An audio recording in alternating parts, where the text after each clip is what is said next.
ওমরে ফারুক যখন কালিমা শাহাদা পড়ে মুসলমান হয়ে বিশ্বনবীর হাতে হাত রাখলেন, মুসলিম সাহাবীদের মধ্যে খুশি আর আনন্দের বন্যা বয়ে গেল। মুসলিম হাতে গোনা সাহাবারা আল্লাহর প্রশংসা করলেন। বিশ্বনবী সাইয়েদনা ওমরে ফারুককে জড়িয়ে ধরলেন। ওমরে ফারুক এবার বিশ্বনবীরে বললেন, নবী গো, আলাসনা আলাল হক, আমরা কি সত্যের উপরে আছি নাকি আমরা ভুলের উপরে আছি? বিশ্বনবী বললেন, বালা নাহনু আলাল হক, আমরা এই সত্যের উপরে আছি। সুবহানাল্লাহ পড়েন। আলাসনা আলাল হক, নবী আমরা কি সত্যের উপরে নাই? হ্যাঁ অবশ্যই ওমর, তুমি সত্যের উপরে আছো। ওমরে ফারুক বললেন, তাহলে ফাফিমাল ইখতিফা, তাহলে লুকায় লুকায় আর দাওয়াত দেব কেন? আমি তো কালিমা পড়ে ফেলছি, আসেন আমার সাথে বের হই। ফাফিমাল ইখতিফা, আর লুকায় লুকায় কেন? আসেন আমরা বাইরে বের হই। বিশ্বনবী বললেন, ওমর এটা মাক্কি জীবন, এখানে আমরা একটু গোপনে গোপনে দাওয়াত দিতে চাই। ওমরে ফারুক বলে, না, আমার দায়িত্ব, আমি একটা মিছিল দিতে চাই নবী।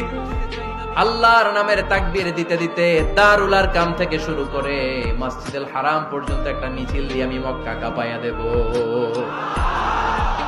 অনুমতি দেন। বিশ্বনবী দিতে চায় না। ওমর ফারুক অনেক বুঝানোর পরে স্বল্প পরিসরের একটা অনুমোদন পাওয়া গেল বিশ্বনবী সাল্লাল্লাহু আলাইহি ওয়াসাল্লামের কাছ থেকে। কিন্তু মিছিল যে দিবে, মিছিলের জন্য লোকের দরকার আছে না নাই? এখানে লোক নাই, আমি একাই মিছিল দিতেছি। এটা জমবে, মিছিল জমবে। খুঁজে উনি 11 জন মুসলিম সাহাবা পেলেন। কয়জন?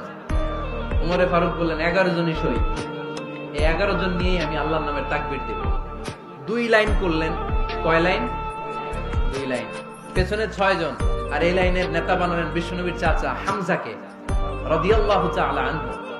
আর সামনে 5 জন, তার আগে দাঁড়ালেন উনি নিজেই। তাহলে 6 6 12। বললেন, এই 2 লাইনই আমরা তাকবীর দিতে দিতে, বেশি না, এই দারুল আরকামের ঘর থেকে, আপনারা জানেন যে সাফা মারওয়া এখন যে সাই হয়, এই সাফার পাদদেশে ছিল দারুল আরকামের ঘর। উনি বললেন, এখান থেকে ওই যে কাবার গিলাফ দেখা যায়, কাবার গিলাফ পর্যন্ত আমরা এই তাকবীর নিয়ে ওখানে যাব। সুবহানাল্লাহ পড়বেন না? ওখানে উনি দাঁড়িয়ে ছোট্ট একটা ভাষণ দিয়েছিলেন। উনি বলেছিলেন, মান আরাদা আন তাসকুলা উম্মু ওয়া ইয়াতামা ওয়ালাদু ওয়া তারমিলা যাওজাতুহু ফালিয়াসুদ্দানি। খেয়াল করে শুনেন, কান দুইটা খরগোশের কানের মতো খাড়া করেন। উনি এক বাক্যের একটা ভাষণ দিলেন। ভাষণ দিতে জানলে বড় ভাষণ দেয়া লাগে না।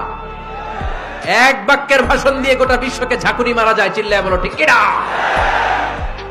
ওমরে ফারুক এক বাক্যের একটা ছোট্ট ভাষণ দিলেন। মান আরাদা আন তাসকুলা উম্মু, কে আছো মায়ের এই মক্কায়, কে আছো মায়ের বুক খালি করতে চাও? ইয়া আচামা ওয়ালাদু, কে আছো বাচ্চাগুলারে, নিজের সন্তানগুলোরে ইয়াতীম বানাতে চাও? কে আছো তারমিলা যাওজাতু